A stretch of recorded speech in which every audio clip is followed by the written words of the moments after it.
Auburn flips 2 5-star prospects. Hugh Freeze is Hugh Freeze. Hugh Freeze might like escorts. Hugh Freeze might cheat.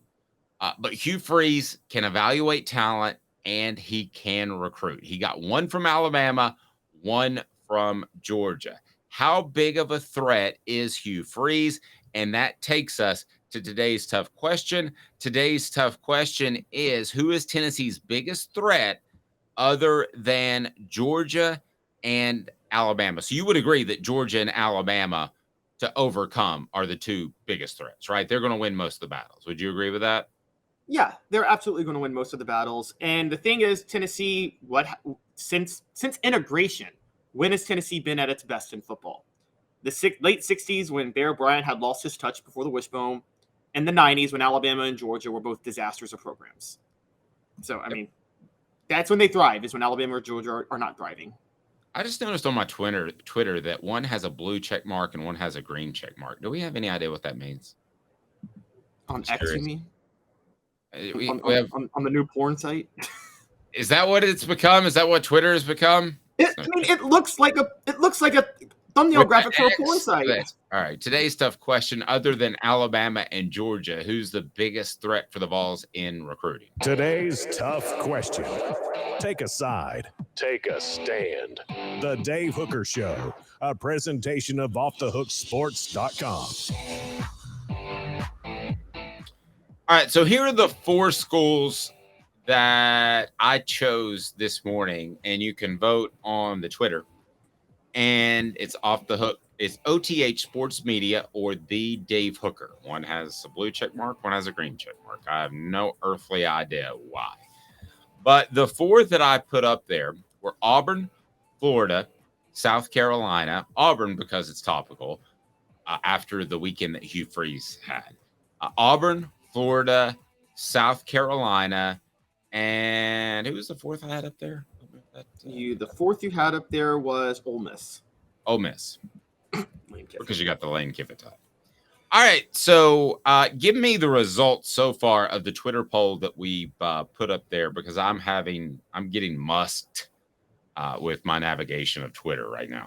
So what are the percentages right now? And we want to hear it on the message board. Go ahead. Good point by SC Scout Guy. I think the Auburn boosters have seriously opened up the checkbook. Amen to that, brother. All right, so go ahead and who do you think? Auburn, South Carolina, Florida, or Ole Miss are Tennessee's, other than Georgia and Alabama, Tennessee's biggest threats on the recruiting trail? Which would you pick between those 4, Caleb Calhoun? My ranking would be the exact opposite of our listeners' rankings. Sorry, listeners. Not supposed to berate your own listeners and your audience. Y'all are wrong. Like, y'all are dead wrong. Okay? Because they have Florida number 1. I got Florida at the bottom. I was thinking South Carolina. That came to mind first at the beginning of the show, who they have at the bottom, and I have them in my mind at the top. But I've come around to Auburn, and not just because of this last week where they flipped 2 recruits. But here's the thing. Josh Heupel's recruiting, like on the trail, not in the transfer portal, the selling point's going to be his offense. Who can compete with Josh Heupel better than Hugh Freeze in terms of selling his offense to offensive Well, what about players? Lane Kiffin? I think Lane Kiffin is a great offensive coach, but I think Auburn is better positioned to recruit top talent than Ole Miss is. And so, and Lane Kiffin is selling himself as an offensive mind, but you know this, Dave. He doesn't have a signature offense. Now, that's great. That means he can adapt, and he's a great offensive coach. But Hugh Freeze and Josh Heupel have a signature offense that they can sell that's proven. Florida has 52% of the vote right now. And they're all wrong. Old school, that's definitely right. Is it right now? Let's dissect. Auburn, 26% of the vote. Ole Miss, 10% of the vote. South Carolina, 5% of the vote. All right, here's why you should be scared of South Carolina. You have a coach there who's riding some momentum. I don't think it's going to last. Sorry, SC Scout Guy. I hope I'm wrong about Shane Beamer. I like him as a person. But they have some momentum coming off of last season that will help in recruiting. They have a coach that has openly said and believes that when it comes down to it, it is all about recruiting. He wants to be a CEO type like Philip Fulmer was, and he wants to be uber recruiter. I mean, Philip Fulmer sometimes would lead practice. a little bit early during Vanderbilt and Kentucky week so he could make phone calls to prospects. And that was incredibly intelligent because Tennessee was so much better than Kentucky and Vanderbilt at the time. Then you go to Florida. Should you be concerned about Florida? Why? Well, yes, because you want to recruit in Florida, and Billy Napier is the detail-oriented coach. I think Billy Napier actually will end up recruiting well. I don't know if he'll be able to stay around long enough to reap the benefits of that. So I think you should be concerned about Florida.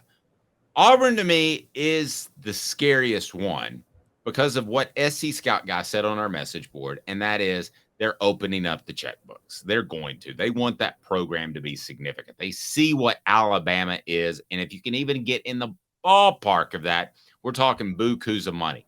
Not just athletically, but their enrollment's up something like 38% or something since Saban was hired. I mean, they're building new buildings to house more students.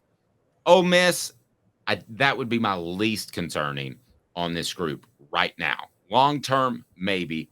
But again, Ole Miss, there's a glass ceiling of what they have to offer compared to the other schools I've mentioned. So I'm not going to dismiss Florida as number one. I think it's significant. I think Florida and Tennessee will go head to head in several recruiting battles, probably a half dozen, 8, somewhere in there in the coming months. And I think Florida probably wins 2 or 3 of those, maybe even half. But Auburn is the one that I think should scare everybody in the SEC because Auburn is going to have playing time to offer. They're going to, I think the checkbooks are open. And Hugh Freeze is an incredible recruiter. Now, maybe some of that was done with money. Maybe all of it was done with money, but I don't think so. I think some was done. I go back to that class where they got Robert Kimdiche and they got Laquan Treadwell. They got the safety out of Mississippi. Suddenly, Antonio Connor, I believe it was. So they got Antonio Connor because he's in state. Treadwell had family that was nearby, and Kimdiche's brother played on the team. So those 3 made sense. Is Auburn going to start getting Laramie Tunsil? Laramie Tunsil, it made no sense that he went to the University of Auburn the University of Ole Miss over Alabama or Auburn.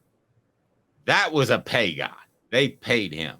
I don't think they're going to be able to do that, but I would still argue that Hugh Freeze, 75% of a recruiter, if he doesn't have the cash to throw around, which he does because of NIL, I think he's a heck of a recruiter. I would probably have him as one of the top 5 recruiters right now in the SEC. Would you?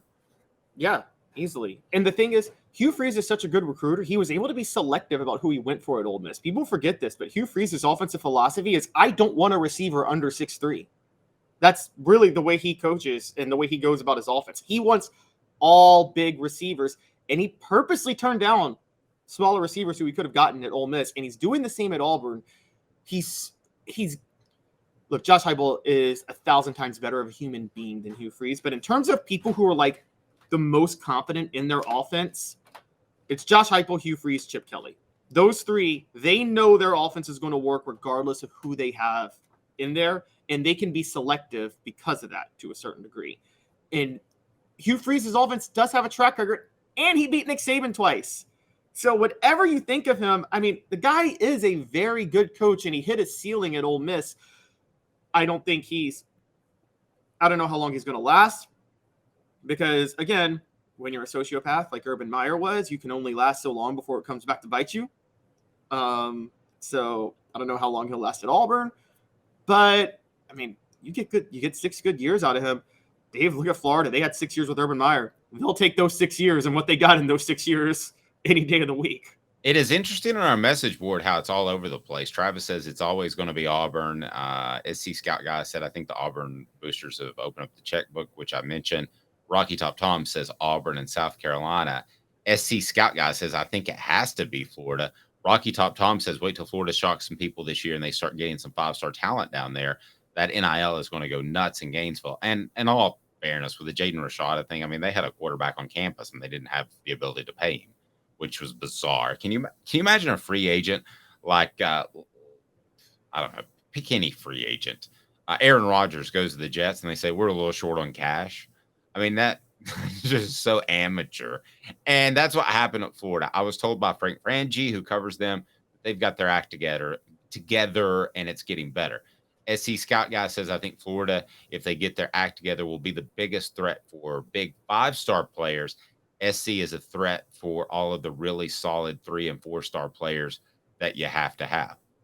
Interesting take. I would agree with that. I think South Carolina is going to be a threat for the 3- and 4-star guys. You're going to get higher rankings in Florida. I think Auburn is going to try to land some 5-star guys. Ole Miss, you're battling for the 3- and 4-star guys. And basically, I put them on the list because of Lane Kiffin. So if you break down those three, yes, I would agree with what SC Scott guy says. And that is, I think you're going to battle South Carolina for the 3- and 4-star guys. The Auburn, the Floridas, I think you're going to battle for some big time talent. I don't think you're going to battle Florida much because I don't think Florida's leaving the state of Florida anytime soon. And I don't think they're going to have to. If they can get their act. But I think Tennessee has to go into Florida.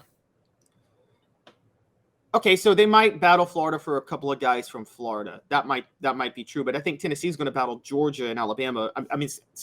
Auburn and South Carolina more. Again, they even in their heyday, Dave. I mean, like, think about it. In the 90s, yes, Steve Spurrier was the biggest threat, but Tennessee's talent came from Georgia, Alabama, South Carolina, and within the state, where Spurrier relied on Florida guys.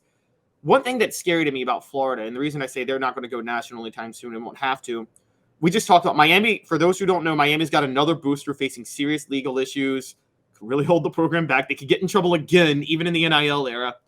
And Miami and Florida State are stuck in the ACC. And as long as they're stuck in the ACC, Florida's got the massive advantage because, again, $17 million payout for Miami and Florida State, $51 million payout for Florida. Who's going to have more NIL money to get the Florida recruits? It's not even close. No, you would think so. And I do think Billy Napier is going to have more success based off people I talked to than I did this time last year. But I don't know that, again, he's going to be there to reap the benefits of that.